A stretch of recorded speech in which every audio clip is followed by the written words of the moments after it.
কেউ যদি তোমারে বলে যে আমি সব জানি, তুমি 2 আঙ্গুল দেখিয়ে বলো তুমি কিচ্ছু জানো না, তোমার শিখার অনেক বাকি। জাননেওয়ালার উপরও জাননেওয়ালাও আছে, ঠিক কিনা? এজন্য আমরা যেন বিনয়ী হই।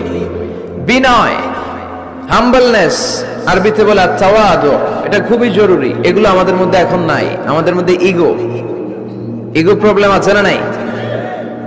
অহংকার, জেলাসি, অ্যারোগ্যান্স, এগুলো থেকে সম্মানিত ভাইয়ের আমাদেরকে বেরিয়ে আসতে হবে। দেখবেন সমাজে যারা খুবই হাম্বল, বিনয়ী, তাদেরকে সবাই পছন্দ করে না?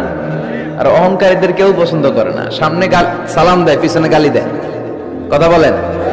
এজন্য অহংকারী হবেন না, বিনয়ী হবেন। বিশ্বনবী বলছেন, আল্লাহ আপনি আমারে বিনয়ী বানান, আপনি আমারে ধৈর্যশীল বানান, আপনি আমারে শুকর গুজার বানান। আমার চোখে আল্লাহ আপনি আমারে ছোট বানান, মানুষের চোখে আপনি আমারে বড় বানান। পড়েন আমিন।